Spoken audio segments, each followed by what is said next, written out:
Hey everyone, we're back here at our custom spec home we're building in northern Oakland, Michigan.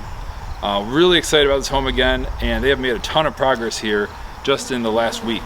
As you remember, last time we were here, go watch the earlier video, we were just at the foundation with a little bit of framing lumber on top of it.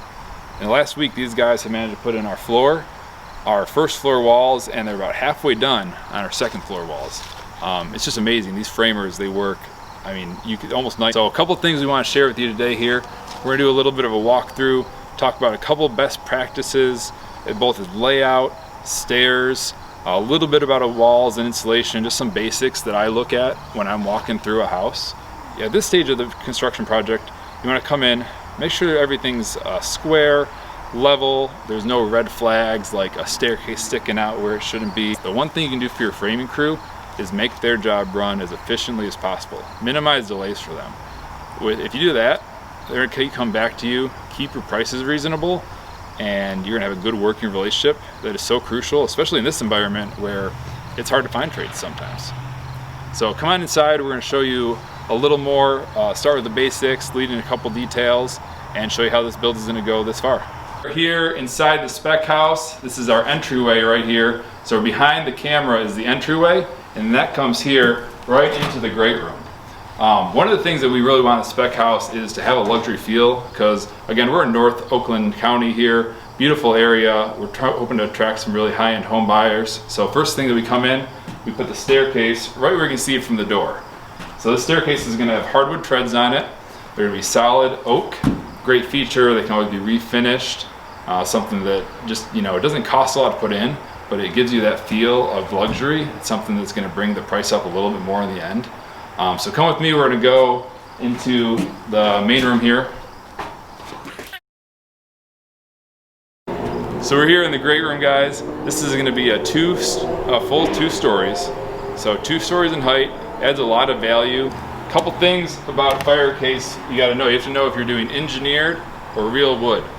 So real wood is pretty much outdated today. No one does real wood fireplaces because of codes, clearance requirements, and just the pure expense.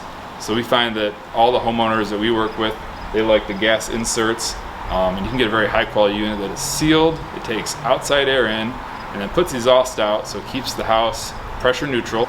Very efficient, adds heat to the room.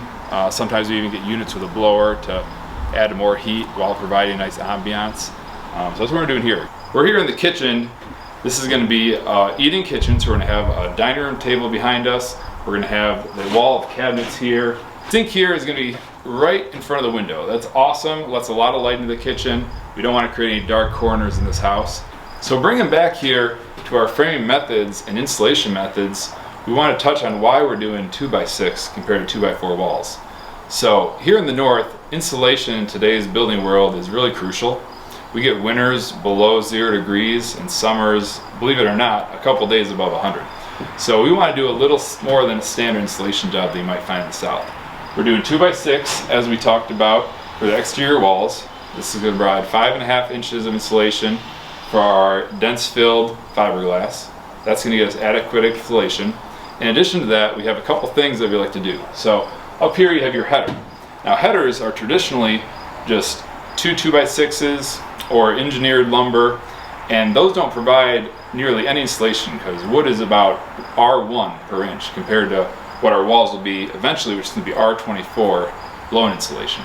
But what we do have in our header is sandwiched in between a 2x8 on one side and a 2x8 on the outside is a 2-inch block of foam. So that's going to provide enough insulation. It's going to give us about an R9, somewhere in that range, plus the couple inches from the wood, which is going to avoid any cold spots. You don't want cold spots. That's an area where you could get moisture building up in the winter or in the summer. You're going to get moisture potentially coming from the outside and condensating on the outside of the wall. Those are things you want to avoid. The thing I want to touch on here about framing is walls with cabinets. So as we mentioned, this is going to have our base cabinets and a couple uppers, but this wall here is going to be all cabinets. A lot of space for great storage, both upper and lower, either for appliances, you know, china, you name it. The one thing about cabinets is they come square from the factory.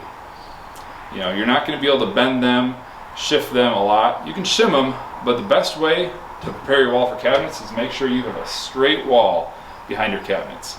So that's straight and plumb up and down. Now, the advantage of using 2x6s over 2x4s is they are significantly straighter. If we were doing this for a custom home, we might ask the customer if they'd like to upgrade to an engineered stud. Now, an engineered stud, just like a LVL beam, is made in a factory. They come perfectly straight, no effects of drying, no shrinkage, no cracking, and those are awesome for cabinet walls. But we did feel that we're going to be just fine with 2x6s. We're going to run a string line before we put any drywall up. Make sure those are straight, bump in or bump out any studs that are out of place, shim behind the drywall if necessary. So we're still confident that we're going to get a perfectly straight wall. But that's something you want to look at either if you're a homeowner talking to your builder, or if you're a builder yourself and you haven't implemented these strategies. Something to think about. Behind cabinets, get your wall as straight as possible during the framing stage. Back here to the staircase, now you can see the big entryway that we're going to have here. We're going to have a nice covered porch, allows you lots of room to come in a rainstorm, not have to worry about rain coming. So a big covered porch comes here into the entryway again, and it's our staircase. So doing hardwood, what we see here is we just want to have a nice, straight, even staircase. Now that's minimum for code in Michigan, but once we put our hardwood on top of that and have your overhang, it's going to be a very comfortable staircase. It allows us to save a little bit of cost, but still have an awesome staircase at the end. So it's going to be hardwood stairs. It's going to go up right into a nice hallway. We'll come up and start filming up upstairs. Alright guys, up here on the second level, you can see our framers have started to lay everything out on the ground, and then they already have about half the walls up behind us. So what they're doing when they put these walls up, again 2x6, nice straight walls, they're going to put up about 2 or 3 walls, and then they're going to go through and run a string line and straighten out all these walls. And all this is going to happen before we put our trusses on. One thing I would mention is with the mess, you always want to keep your site clean because inspectors, they can show up. I mean, we're lucky they don't show up often, but if your inspector shows up, it's great to have a clean site. It's just going to impress them, make them think you must know what you're doing. So over here on the side of the house, again, don't mind the mess. We are in the middle of framing. I always keep our sites nice and tidy, especially from the road. We're going to dumpster within like the next day or two, so we're not too worried. Come down here, we're going to show you a little bit about our siding product. Now this is called LP Smart Side. This is an engineered, it is an OSB product, as you can see from the back. So this product is going to look like your regular OSB, but don't be fooled. This is just an entirely different product. This OSB is impregnated with a waterproof coating, and this stuff has been shown to last, I think they rate it for 40 years. So this looks just like a naturally sawn board. But the advantage is, it's very affordable, it's straight, excellent, pre-primed from the factory, so you don't have to worry about getting your painters out to do additional work, and it's just easy to install. In Michigan here, we first off do brick. Brick is the foundation of everything we do, but then we usually do siding on, say the top third of the house or half the house, and the things I go to is either LP Smart Side or Hardy Plank siding. Hardy Plank, of course, is the concrete board. Just a little more expensive than the LP, but the biggest thing is just time and ease of installation. LP Smart Side, easy to put on, great warranty, easy to caulk, saves your guys a lot of time. Perfect for a spec house because it's a good product, nothing wrong with it, lasts long, and it looks beautiful, and it'll save you a little bit of time and money. So wrapping up guys, we have a great build in front of us. This is going to be a 3,000 plus square foot home, 5 bedroom, 4 of the bedrooms are going to be upstairs here with 1 bedroom downstairs. A lot of exciting stuff to show you. So stay tuned, subscribe, like the channel. Can't wait to see you in the next video.